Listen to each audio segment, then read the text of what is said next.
독자 여러분 안녕하십니까? 이번 시간은 수은 중독 치료 편입니다. 수은 중독이 되면 다양한 피부 증상도 일어날 수 있습니다.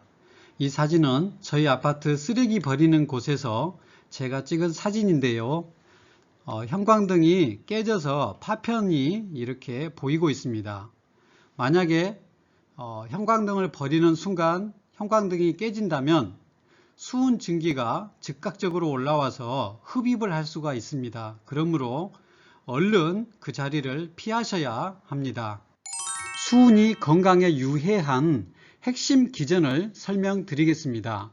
필수 항산화 시스템에는 글루타치온, 글루타치온 과산화 효소, 리포익산 이런 것들이 있습니다. 이러한 단백질은 황과 셀레늄을 포함하고 있습니다. 그런데 수은은 황과 셀레늄에 강력하게 결합합니다.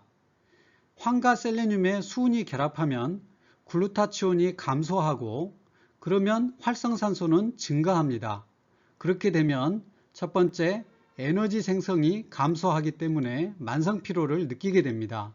두 번째 백혈구의 식균 작용이 감소하게 됩니다. 그러면 면역력이 저하됩니다.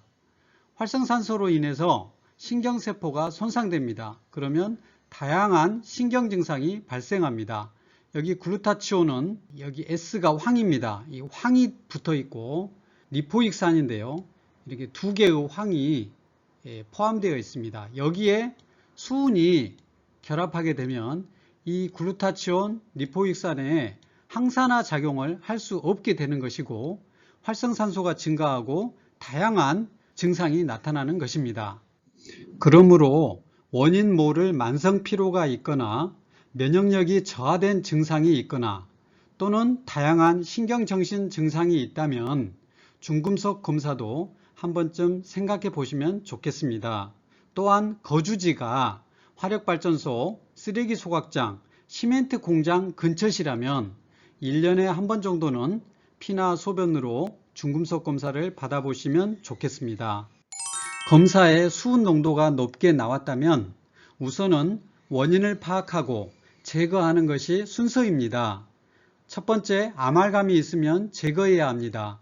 여러 개라면 한 번에 다 제거하지 마시고 일주일에 한 개씩 제거하고 제거한 날은 킬레이션 치료를 추천합니다.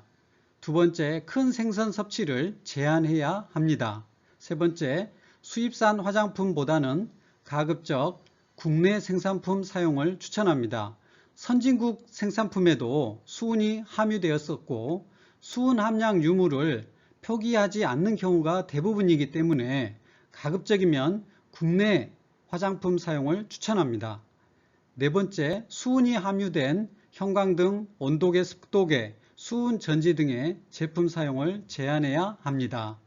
이제 치료제 종류를 보겠습니다. 수은은 황과 셀레늄에 강력하게 결합한다고 말씀드렸습니다. DMSA, DMPS는 경구약과 주사가 모두 있는데요. 한국에 없습니다. 그래서 사용할 수가 없고 주사치료가 주치료인데요. EDTA, 글루타치온, 리포익산, 셀레늄, 비타민C 이것을 모두 사용합니다. 보조치료는 경구용 보충제를 먹을 수 있는데요. 마찬가지로 이게 모두 경구용도 있습니다. MSM은 메틸설포닐 메탄 황성분입니다. 그리고 음식 중에서 황이 포함된 음식은 수은 배설에 유익합니다. 마늘, 부추, 양파, 파 이렇게 매운맛이 나는 것은 황이 들어있고 엑스트라 버진 올리브유에도 황이 있습니다. 그리고 계란 노른자에도 황이 들어있습니다. 주사치료를 말씀드리겠습니다. 먼저 EDTA입니다. 이 EDTA의 분자식이고 가운데 중금속을 분자 가운데 단단히 붙잡고 소변으로 배출시킵니다. EDTA는 수은과 결합하는 힘이 매우 약합니다.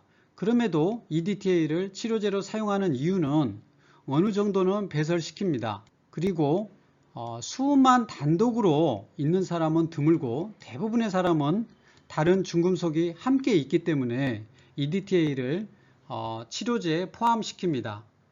EDTA를 주사하면 수은이 혈중에서 분리되어서 뇌로 유입되어서 신경 증상을 악화시킬 가능성에 대해서 염려하시는 분들이 계십니다. 하지만 수은과 단단히 결합해서 소변으로 배출되고 혈중에서 분리되지 않기 때문에 이 점은 염려하지 않으셔도 되겠습니다. 그리고 비타민C, 글루타치온, 리포익산, 셀레늄 등을 함께 투여함으로써 협력 효과를 냅니다. 그리고 중간중간에 미네랄 주사를 간헐적으로 투여하고 미네랄 검사도 필요합니다. 왜냐하면 킬레이션 치료하는 동안 미네랄이 함께 배설되기 때문에 이 치료가 필요한 것입니다. 주사제는 수액에 혼합해서 주사하고 100에서 200cc 병에 3병에서 4병 정도가 필요합니다. 수은 제거는 다른 중금속보다 치료 기간이 오래 걸립니다. 6개월에서 2년까지 걸릴 수 있습니다. 치료 시 주의사항을 말씀드리겠습니다. 식사하고 오실 것을 추천합니다. 공복 시 주사를 하게 되면 구역, 구토, 어지럼, 두통 이런 부작용이 일어날 수가 있기 때문에 그렇습니다. 주사를 맞는 당일날은 물을 충분히 드실 것, 2리터 정도 드실 것을 추천합니다. 중금속을 소변으로 많이 배설하기 때문에 그렇습니다. 평소에 미네랄 섭취를 충분히 해야 합니다. 왜냐하면 미네랄 배설도 많이 되기 때문에 하루에 마른 잔멸치 또는 마른 새우 반줌 정도 먹는 것을 추천합니다. 시래기국과 미역국 이건 다 채소 종류이기 때문에 미네랄이 많이 있습니다. 그리고 청국장과 된장국도 자주 드시는 것을 추천합니다.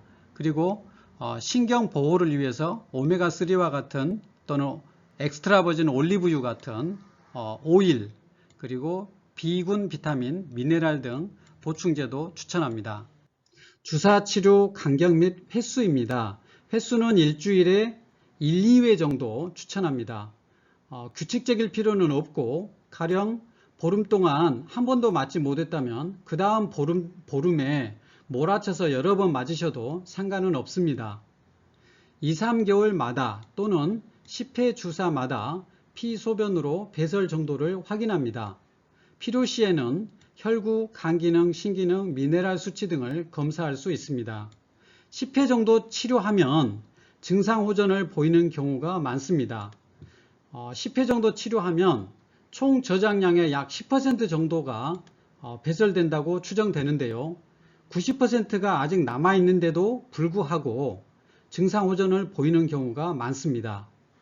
중금속을 100% 완전하게 제거하기는 어렵지만 연속된 검사에서 허용 범위 이내로 나오고 증상이 소실되었을 때는 치료 종결이 가능합니다.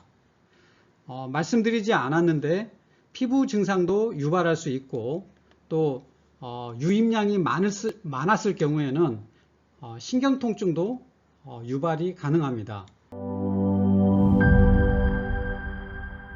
지금까지 수은 중독 치료에 대해서 말씀드렸습니다. 감사합니다.